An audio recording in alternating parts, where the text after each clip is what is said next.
Bapa di dalam surga, biarlah kami tidak tenggelam di dalam menikmati pujian ini. Tetapi sesungguhnya ini menjadi kerinduan kami, menjadi doa kami bagi bangsa di mana Tuhan meletakkan kami. Tatkala kami melihat keterpurukan, biarlah Tuhan Engkau boleh memulihkan bangsa yang kami cintai ini. Karena di mana kami berada diletakkan oleh Tuhan, disitulah kami dipeliharakan oleh Tuhan. Kesejahteraannya adalah kesejahteraan kami. Kami sebentar kembali mau merenungkan kebenaran firman. Biarlah Tuhan boleh memberkati agar kami dimengertikan. Inilah yang menjadi permohonan kami di dalam nama Kristus Yesus. Amin. Selamat pagi Bapak Ibu. Kita sudah memasuki di bulan Agustus, bulan yang ke-8. Berarti kita segera akan mengakhiri kuartal yang kedua di tahun ini. Bapak Ibu, tema yang diangkat di Agustus ini adalah Church for the Country. Gereja bagi bangsa. Kita akan membahas sebuah tema hari ini dan akan dilanjutkan dalam 4 minggu berikutnya. Hal-hal yang berkenaan dengan kehidupan bangsa dan kita dalam posisi sebagai umat Tuhan yang Tuhan letakkan di bangsa ini. Hari ini kita akan memulai dengan sebuah tema, pulihkan negeri kami. Saya ingin mengajak kita langsung membaca dari Nehemia 1 ayat 4 sampai ayatnya yang ke-11. Dan saya ingin mengajak Bapak Ibu, kita membaca secara bertanggapan. Saya akan membaca di ayat-ayat genap. Silahkan Bapak Ibu membaca di ayat-ayat ganjil. Saya akan mulai dari ayat 4. Ketika aku dengar berita ini, duduklah aku menangis dan berkabung selama beberapa hari. Aku berpuasa dan berdoa ke hadirat Allah semesta langit. Kataku, ya Tuhan, Allah semesta langit, Allah yang maha besar dan dahsyat, yang berpegang pada perjanjian dan kasih setianya terhadap orang yang kasih kepadanya dan tetap mengikuti perintah-perintahnya. Berilah telingamu dan bukalah matamu, dan dengarkanlah doa hambamu, yang sekarang kupanjatkan kehadiratmu siang dan malam bagi orang Israel, hamba-hambamu itu, dengan mengaku segala dosa yang kami orang Israel telah lakukan terhadapmu. Juga aku dan kaum keluargaku telah berbuat dosa. Kami telah sangat bersalah terhadapmu dan tidak mengikuti perintah-perintah, ketetapan-ketetapan dan peraturan-peraturan yang telah kau perintahkan kepada Musa, hambamu itu. Ingatlah akan firman yang kau pesan kepada Musa, hambamu itu, yakni, bila kamu berubah setia, saya ulangi, bila kamu berubah setia, kamu akan kucerai-beraikan di antara bangsa-bangsa. Tetapi bila kamu berbalik kepadaku dan tetap mengikuti perintah-perintah serta melakukannya, maka sekalipun orang-orang buanganmu ada di ujung langit, akan kukumpulkan mereka kembali dan kubawa ke tempat yang telah kupilih untuk membuat namaku diam di sana. Bukankah mereka ini hamba-hambamu dan umatmu yang telah kau bebaskan dengan kekuatanmu yang besar dan dengan tanganmu yang kuat? Ya Tuhan, berilah telinga kepada doa hambamu ini dan kepada doa hamba-hambamu yang rela takut akan namamu. Dan biarlah hambamu berhasil hari ini dan mendapat belas kasihan dari orang ini. Ketika itu aku ini juru minuman raja. Terima kasih. Bapak Ibu, kalau kita membuka media yang sekarang ini nampaknya dengan bebas mereka bisa mengungkapkan apa saja yang menjadi kekesalan hati mereka. yang menjadi dalam tanda kutip kemarahan mereka. Tatkala kondisi hidup kita pada saat ini tidak baik-baik saja. Bagi saya, orang yang suka bepergian dengan menggunakan motor, dulu bahan bakar saya itu paling tidak Pertamax lah. Ya, RON 92. Tetapi ternyata terjadi sebuah kenaikan yang lumayan.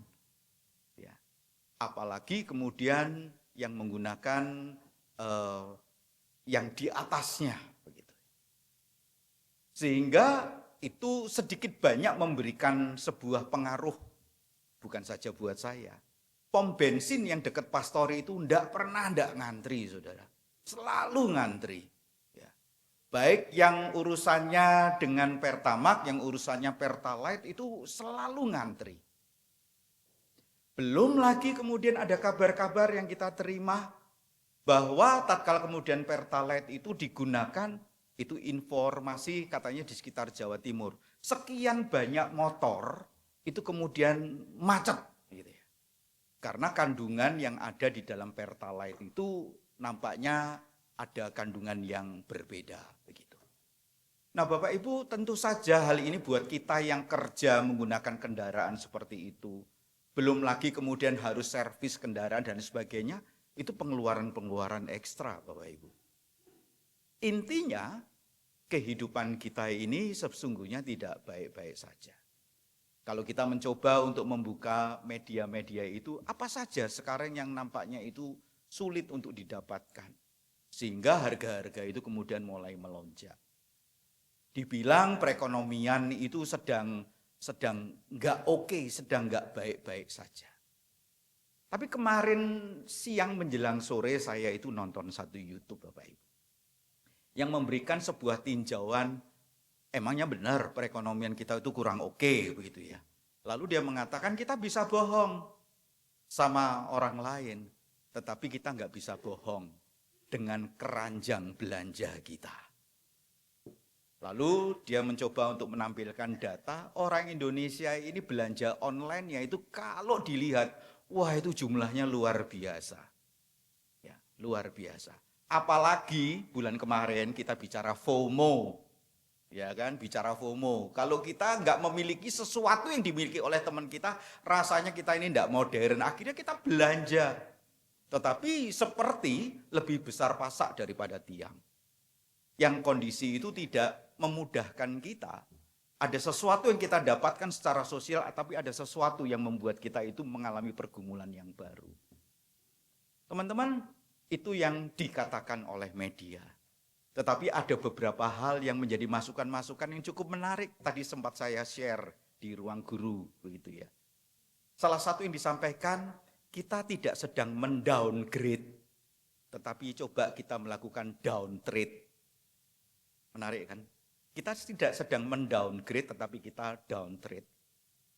Salah satu yang dia sampaikan, misalkan, kalau kita biasa minum kopi, yang paling murah sekarang itu kira-kira kalau di kafe ya 30.000 lah, 35.000 paling itu long black atau kopi hitam dan sebagainya. Ya. Dengan kualitas A. Bisa nggak kita kemudian melakukan downtrade? Yang artinya belilah sasetan-sasetan dengan kualitas A itu dan buat sendiri. Yang kalau di sana 30.000, kamu dengan sasetan kamu mendapatkan 5 saset, berarti kamu tinggal menikmati kopi dengan sekian. Tapi kan masalahnya bukan kopinya aja. Wifi di kafenya, kumpulnya itu kan yang mahal, Bapak Ibu. Tapi itulah yang kemudian diperbincangkan. Belum lagi 74 kilo emas. Belum lagi urusan-urusan yang lain, Bapak Ibu. Sekarang ini orang itu seperti gampang saja mau memberikan komentar terhadap Pak Presiden. Apa yang mau diungkapkan, diungkapkan. Termasuk pidatonya yang sepertinya kayaknya itu sesuatu yang omon-omon. Gitu ya. Nah teman-teman, ini kan situasi yang kita hadapi. Nah, dalam kondisi seperti ini, gimana caranya kita berespon? Apakah kita sebagai orang percaya memiliki sebuah sistem respon yang tepat, memiliki sistem respon yang bisa membangun, memiliki sistem respon yang paling tidak membawa perubahan kepada satu keadaan seperti ini. Secara data nampaknya sedikit impossible, Bapak Ibu. Katakanlah kita ini kan bukan mayoritas di negeri ini, kita ini minoritas. Lalu tema yang diangkat adalah Church for the Country, gereja bagi bangsa. Tadi pagi saya juga katakan, apa itu enggak tema yang terlalu muluk-muluk? Enggak terlalu muluk-muluk kah? Emangnya gereja bisa melakukan apa? Baik dalam pengertian gereja sebuah institusi, ataupun gereja secara pribadi, personal, tiap orang percaya. Itu seperti kita melempar garam ke lautan yang seolah-olah sia-sia. Tapi benarkah demikian Bapak Ibu? Apakah kemudian kita boleh cuci tangan seperti Pontius Pilatus? Ya udah gua nggak mau tahu urusan negara ini mau seperti apa. Bapak Ibu, ada sekian banyak sikap, bahkan tangan kita itu siap selalu menuding pihak-pihak tertentu, instansi-instansi tertentu, BUMN tertentu, yang itu membuat kondisi ini semakin seperti ini. Belum lagi bukan Mall Bali Galleria, tapi MBG yang satunya itu, saudara. Saudara-saudara, banyak hal yang kita sedang terima informasinya, dampaknya kita juga alami, lalu gimana cara kita berespon? Hari ini kita belajar dari seorang Nehemia. Bapak Ibu, ketika kita mencoba untuk membaca, tolong ditampilkan ayat 4, 5, dan 6 saja. Hari ini kita akan coba perhatikan. Ketika ku dengar berita ini, berita apa? Kan itu dimulai dari Nehemia sendiri yang menanyakan gimana kabar saudara-saudara di Yerusalem. Karena Hanani dan teman-temannya pada datang mengunjungi si Nehemia. Lalu kan diinformasikan kondisi kami tidak baik-baik saja. Bahkan kondisi tembok Yerusalem yang reruntuhan itu. Ketika ku dengar berita ini yaitu berita, saudara-saudara, berita tembok Yerusalem, duduklah aku menangis dan berkabung selama beberapa hari. Enggak cuma waktu itu, beberapa hari. Yang menunjukkan keprihatinan, menunjukkan kesedihan, menunjukkan satu sikap di mana dia itu memiliki passion yang sangat besar terhadap tempat leluhurnya ini. Kan kita udah pelajari di beberapa waktu yang lalu, Nehemia ini bukan kelahiran Yerusalem. Nehemia ini kelahiran di tempat pembuangan.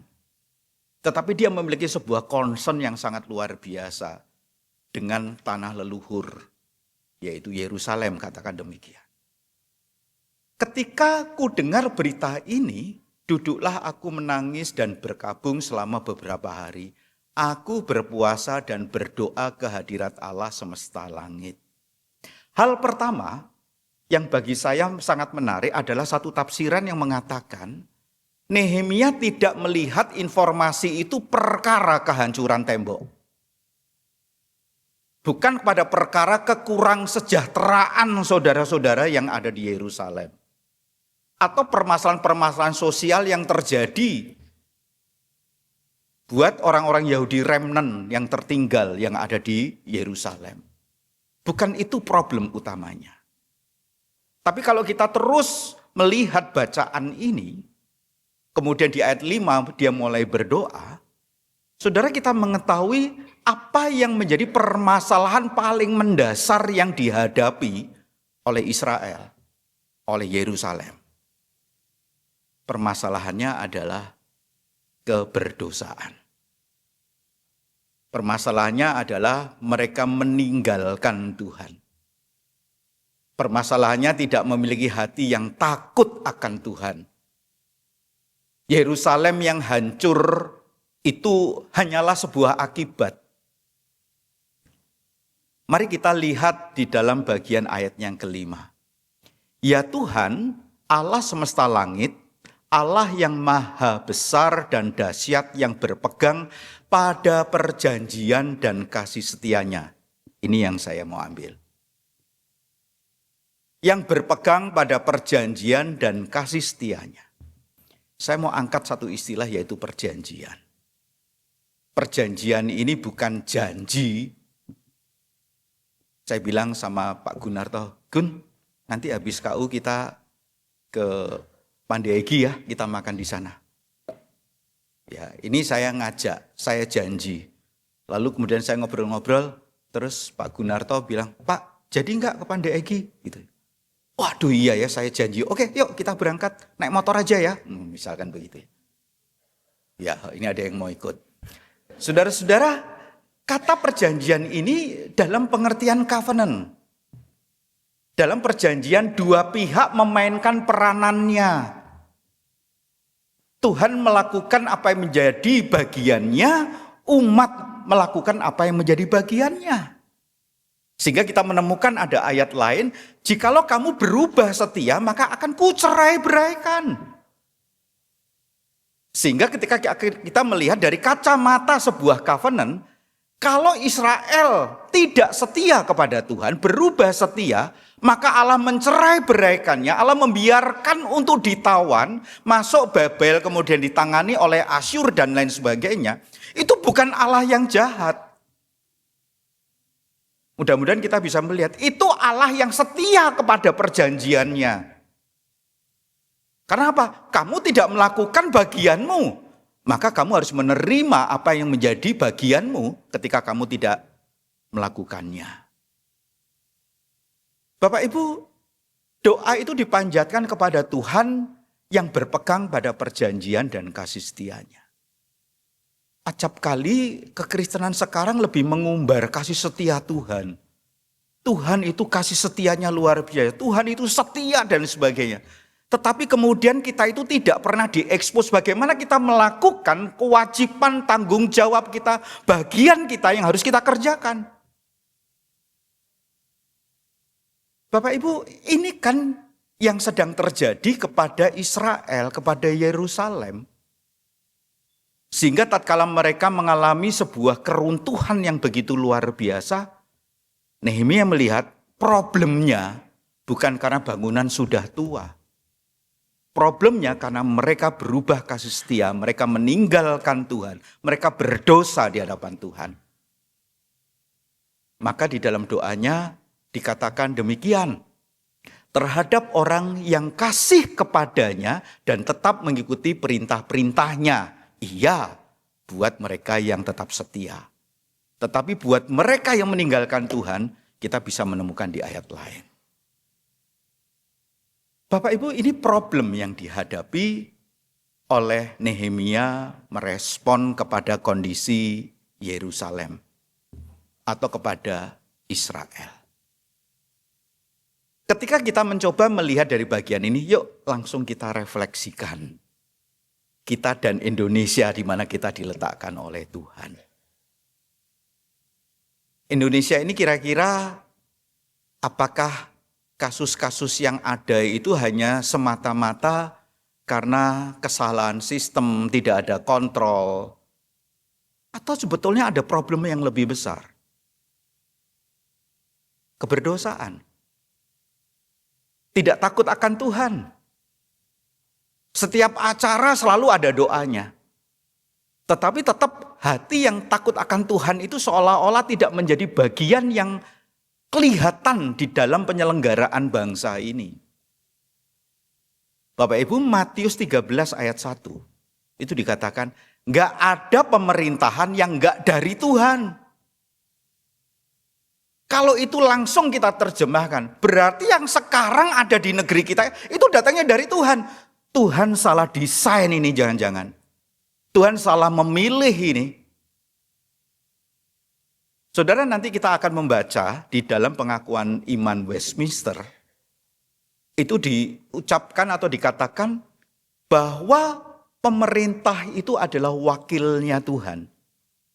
Yang diberikan pedang untuk menjaga rakyatnya dan memberikan hukuman buat mereka yang salah. Tapi kalau kemudian pemerintahnya ini bukan sekedar korap hartanya, tapi korap hatinya, apakah itu dari Tuhan, Bapak Ibu? Minimalnya mungkin kita untuk lebih bisa mengeliminir pemahaman-pemahaman yang terlalu ekstrim, ya Tuhan mengizinkanlah ada pemerintahan yang sekarang. Tetapi intinya mereka tidak melakukan perintah-perintah Tuhan. Kekuasaan yang tidak dipakai untuk memuliakan Tuhan, untuk mendatangkan kebaikan bagi rakyat. Nanti kita bandingkan dengan PIW, Bapak Ibu. Menyikapi kondisi seperti ini apa yang dilakukan oleh Nehemia? Yang menarik, sebelum Tuhan memulihkan sebuah bangsa, di dalam case Nehemia, Tuhan memulihkan hati seorang Nehemia. Tuhan memulai dengan memulihkan hati seorang Nehemia. Yang paling tidak diekspresikan, ditunjukkan tentang keprihatinannya. Dia mau merendahkan diri di hadapan Tuhan. Bahkan kalau mau diekspresikan kita tidak tahu ada ritual seperti apa. Kalau teman-teman membandingkan dengan kitab Yunus, ketika Raja Niniwe itu mendengar kabar bahwa mereka akan ditunggang balikkan kalau mereka tidak bertobat, apa yang terjadi? Mulai dari raja sampai hewannya melakukan perkabungan. Yang mungkin bisa menggunakan karung gitu ya.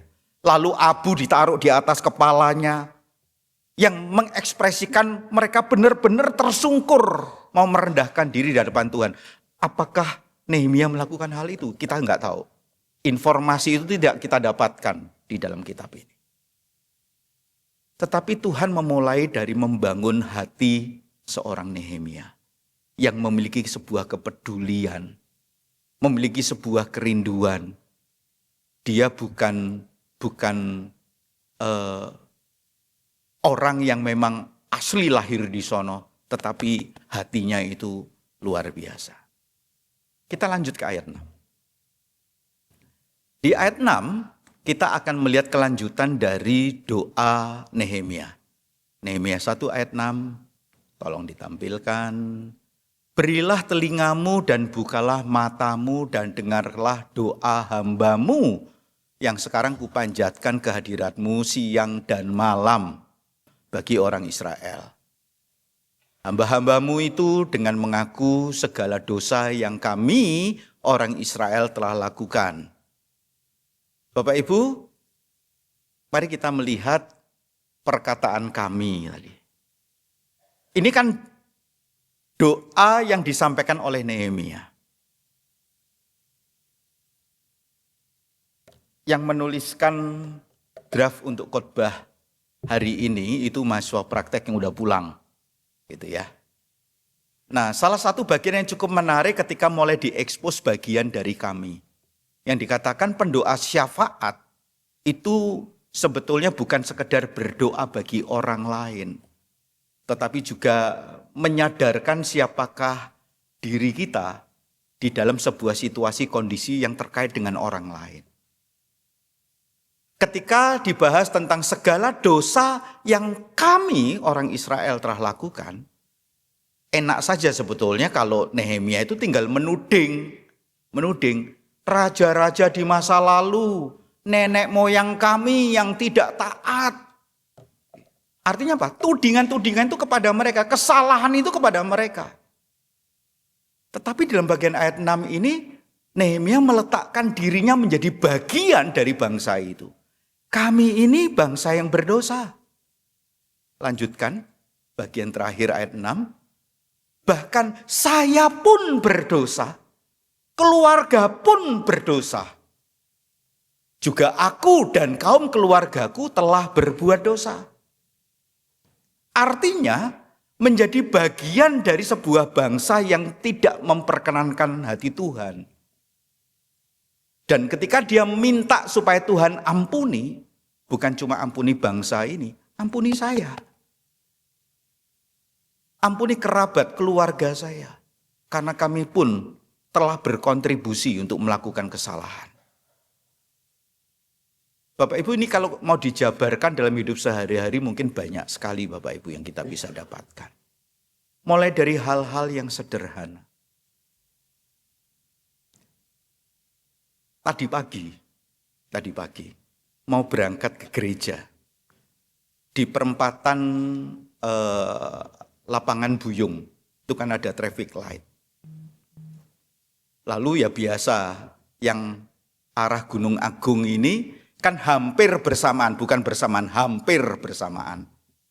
Yang dari arah sini timur ke arah barat dan dari arah barat ke arah timur. Yang arah timur ke barat itu lebih duluan, beberapa detik. Berarti yang dari sono seharusnya itu nunggu. Ada satu motor, dua motor di depan mobil yang saya kendarai. Dia nunggu hijau. Yang belakang udah ribut, din, dan sebagainya. Gitu ya. Ya, begitulah kondisi jalan raya. Begitu yang ngebel-ngebel itu lewat, dia sudah enggak pakai helm. Gitu ya. Ngebel yang nunggu traffic light-nya hijau, pakai helm. Kadang-kadang yang enggak taat lebih galak, Saudara. Memang itu salah satu cara untuk menyelesaikan masalah. Kalau melakukan kesalahan, galak duluan gitu ya saudara. Saudara-saudara, bagi saya ini sesuatu yang simpel kan? Simpel. Urusan jalan raya lah. Gitu ya.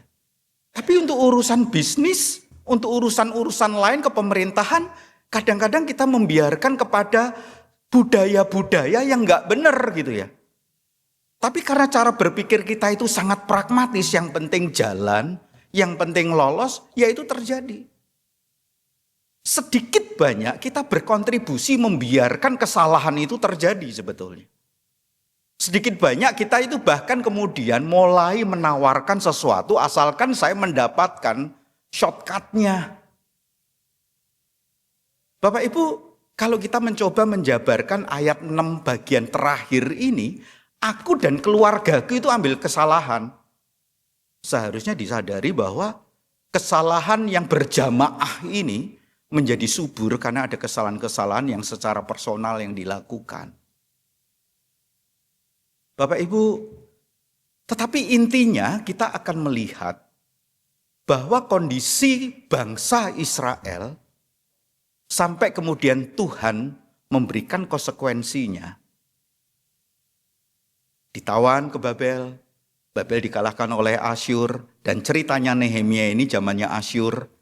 Dan kalau kita melihat di dalam beberapa informasi, Asyurlah yang memberikan sebuah jalan keluar, bukan jalan keluar, memberikan kemudahan. Mereka kembali ke Israel untuk bukan saja membangun tembok Yerusalem. Mereka membangun kembali bait Allah yang hancur itu di zamannya Zerubabel. Asyur, saudara. Tetapi setidak-tidaknya kalau kita melihat dari perjalanan mundur,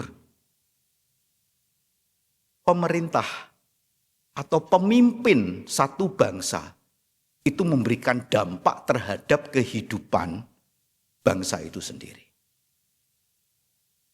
Bapak Ibu, setelah Saul, Daud, Salomo, lalu kemudian pecah, ya kan?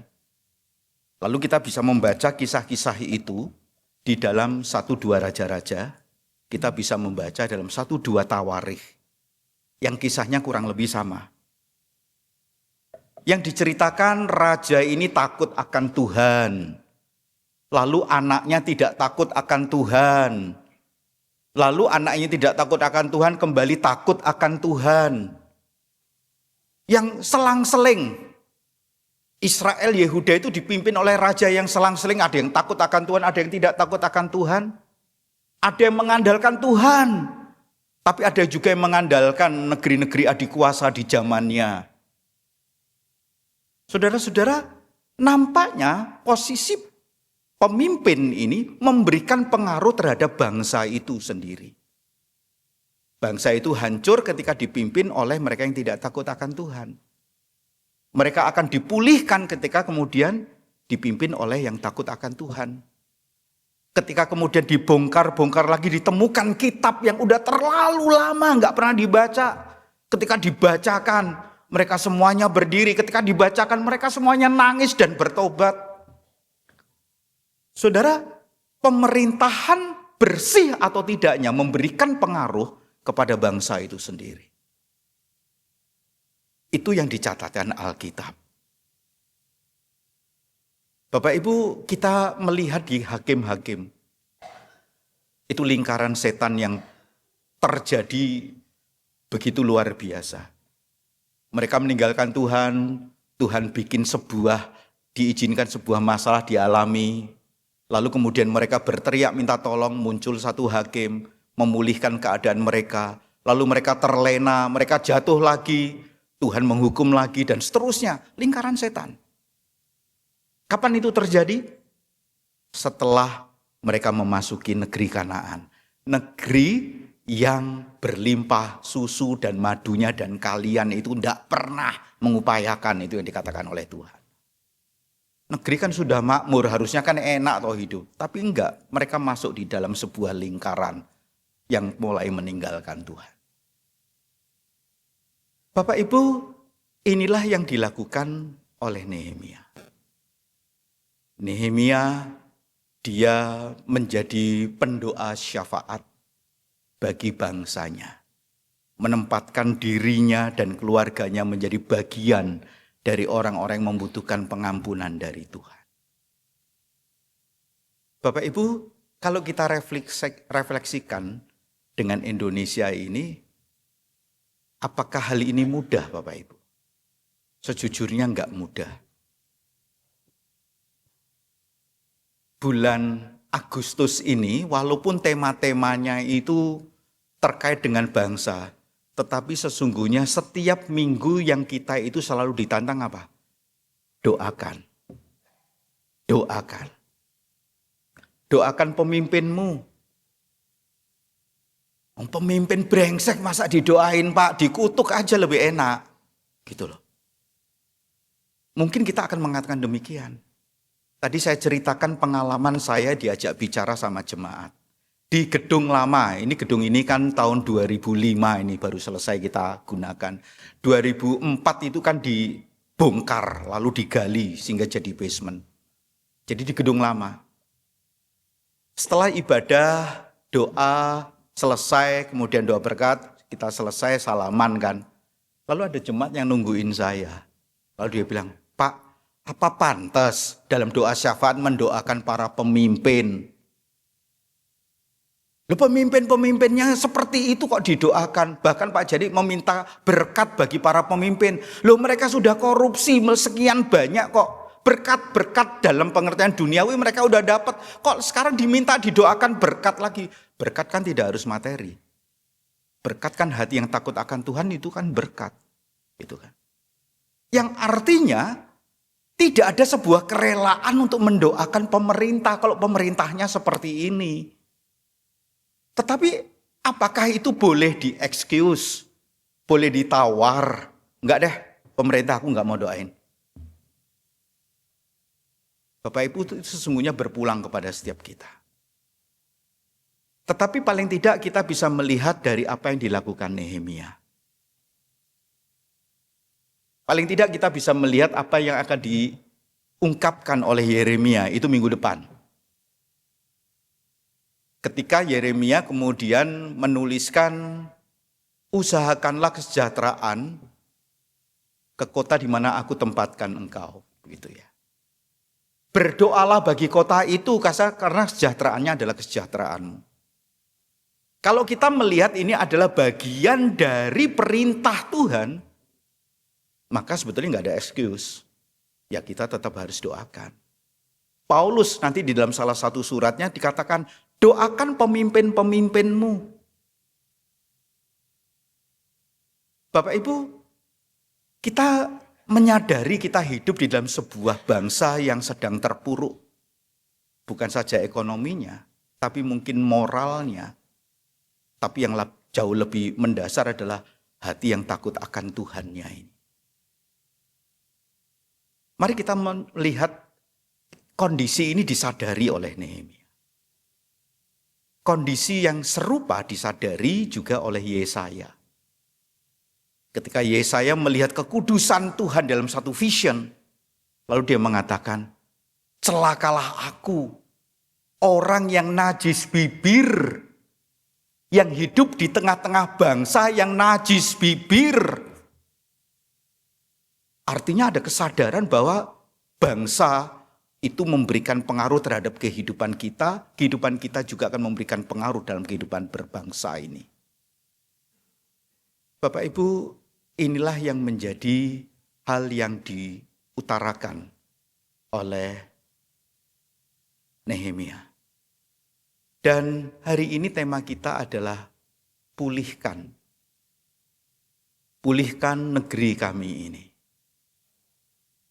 Saya ingin mengajak kita untuk melihat pulihkan negeri kami ini tidak semata-mata di dalam pengertian-pengertian pragmatis karena ada kebutuhan-kebutuhan yang ada di dalamnya. Pulihkan negeri kami, Tuhan, pulihkan perekonomian kami. Pulihkan negeri kami, pulihkan supaya kami ini bersatu, tidak terpecah-pecah. Pulihkan negeri kami, pulihkan keamanan negeri ini. Pulihkan negeri kami supaya kondisi-kondisi yang lain itu kemudian diidealkan terjadi. Saudara-saudara, saya diberkati oleh lagu yang terakhir kita tadi nyanyikan. Salah satu bagiannya membicarakan pulihkan negeri kami itu supaya bangsa kami ini memiliki hati yang takut akan Tuhan lagi. Katanya negeri kita ini kan negeri yang sangat agamawis, yang berlandaskan setiap keyakinan agama, yang seharusnya takut akan Tuhan itu menjadi dasar yang paling penting. Tapi kalau hati takut akan Tuhan itu enggak ada, membiarkan diri kita masuk di dalam kehidupan dosa, biarlah itu menjadi permohonan Tuhan, pulihkan negeri kami, untuk menjadi milik-Mu, untuk kemudian kita dipulihkan dalam relasi dengan Tuhan. Bapak Ibu, saya ingin mengakhiri, ayo kita nyanyi lagi lagu itu biar diiringi oleh Bu Joli saja.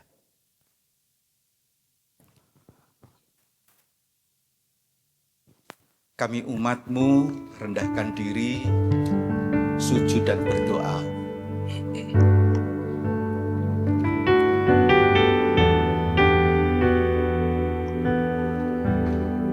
Biarlah ini menjadi doa kita. Walaupun mungkin sulit, kita tidak dengan tulus sukarela, tapi mari kita tetap mendoakan bangsa ini. Kami umat-Mu rendahkan diri, sujud dan berdoa, mencari wajah-Mu, berbalik dari jalan kami yang jahat. Oleh anugerah-Mu, ampunilah.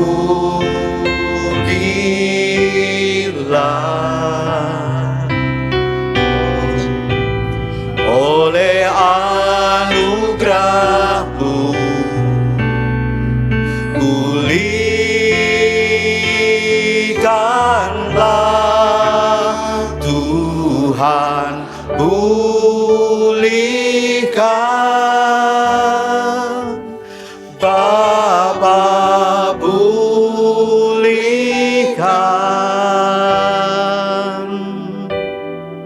kembalikan bangsa kami kepadamu.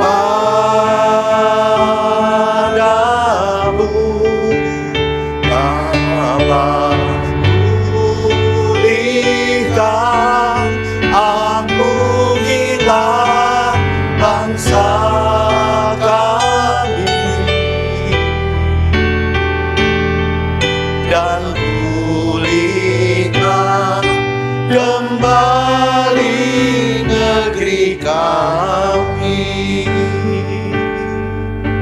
dalam bagian refnya dikatakan, Bapa pulihkan negeri kami ini kepadamu.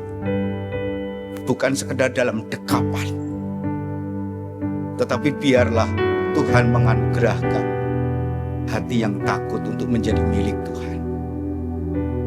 Diakui di dalam bagian verse-nya, apa yang kami lakukan adalah sesuatu yang jahat di mata Tuhan. Tetapi yang menarik, di dalam bagian lagu ini menggunakan kata jamak pertama. Kami, berarti kita ada di dalamnya. Mari kita kembali pujikan pujian ini. Biar ini menjadi doa kita. Kami umat-Mu rendahkan diri, sujud dan berdoa.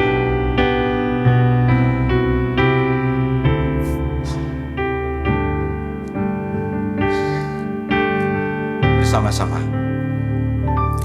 Kami umat-Mu rendahkan diri, sujud dan berdoa, mencari wajah-Mu, berbalik dari jalan kami yang jahat. Oleh anugerah Tuhan, oleh anugerah-Mu, ampunilah.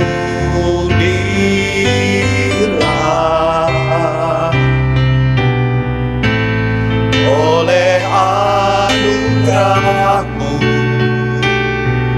pulihkanlah.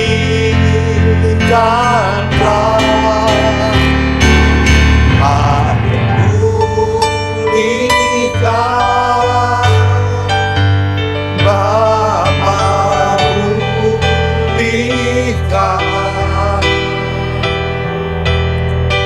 Kembalikan bangsa kami kepadamu.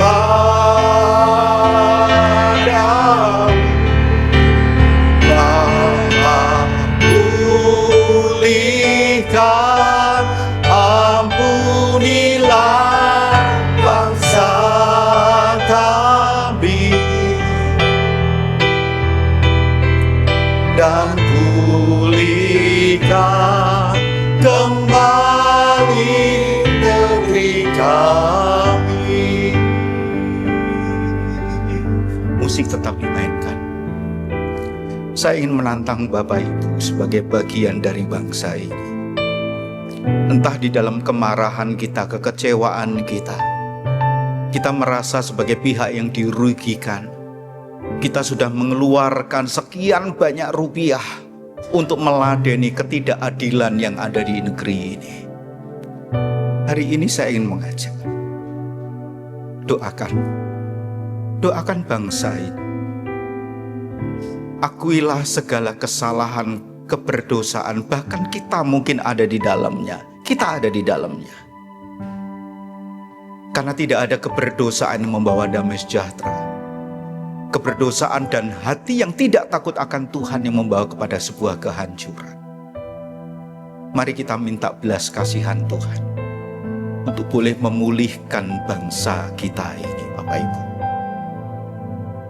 Untuk itulah Tuhan memerintahkan, berdoalah bagi kota di mana Engkau aku tempatkan.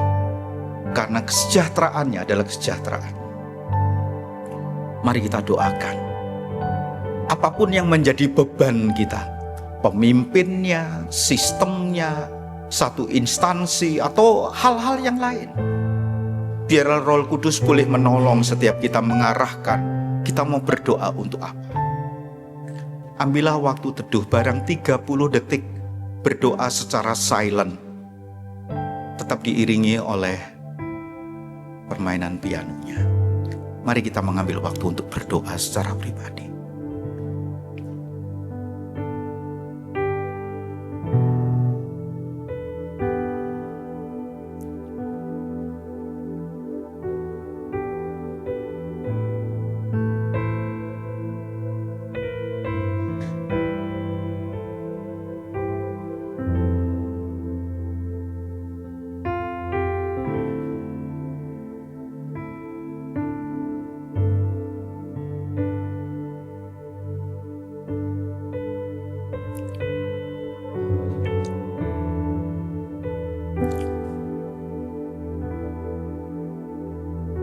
Ya Tuhan, mungkin kami adalah orang-orang yang kecewa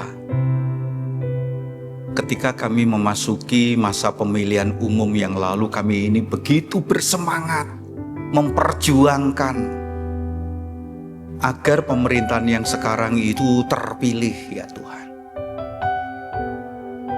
Tetapi pada akhirnya kekecewaan itu yang merambat di dalam hati kami. Tetapi toh itu tidak bisa, ya Tuhan, mengecilkan tanggung jawab kami sebagai warga negeri yang harus berdoa bagi bangsa dan negara kami. Jikalau selama ini mungkin kami berpikir situasi ini akan diselesaikan dengan orang-orang pinternya, diselesaikan dengan sistemnya, diselesaikan oleh pengawasannya dan lain sebagainya. Yang kami pikir itu bisa melakukan, mengadakan, mengakibatkan pemulihan yang terjadi secara ekonomi atau yang lain. Tapi hari ini kami diingatkan, problem kami adalah dosa. Problem kami adalah kesalahan. Hari ini kami mau berdoa supaya Tuhan menganugerahkan berbelas kasihan kepada para pemimpin kami, supaya diberikan hati yang takut akan Tuhan. Mungkin kami akan berkelit lagi, ya Tuhan. Ini korupsi berjamaah, setiap pihak itu terlibat di dalamnya, yang seolah-olah tidak bisa diobati lagi. Tapi kami percaya Engkau Allah yang berdaulat, yang berotoritas, bisa mengubahkan hati manusia, yang memberikan dampak kepada situasi yang ada di negeri kami ini, ya Tuhan. Dan setiap kami orang percaya yang Tuhan letakkan di negeri ini, seharusnya kami tahu persis apa yang menjadi tugas, tanggung jawab, peranan setiap kami. Bapa, kami rindu ketika kami berpikir kesejahteraan hidup kami, tempat di mana kami diletakkan oleh Tuhan, Indonesia ini, tempat kami mendapatkan sejahteraannya datangnya dari Tuhan. Untuk itu kami terus mau mendoakan bangsa kami ini, ya Tuhan. Pulihkan bangsa kami ini. Pulihkan, bukan sekedar urusan-urusan duniawinya, tetapi pulihkan relasi kami dengan Engkau, ya Tuhan. Pulihkan. Inilah yang menjadi kerinduan kami. Dengarkanlah doa kami. Mari kita aminkan dengan bagian refnya, Tuhan pulihkan. Mari bersama-sama. Tuhan pulihkan, Bapa pulihkan, kembalikan bangsa kami kepadamu.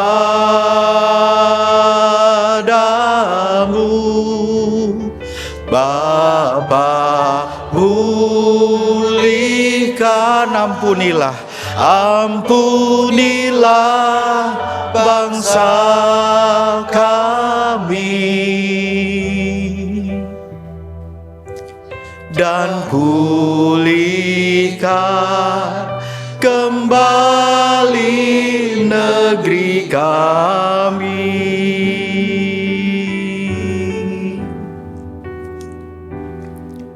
Dan pulihkan kembali negeri kami. Katakan sekali lagi di hadapan Tuhan, jadi doa kita. Dan pulihkan kembali negeri kami. Amin.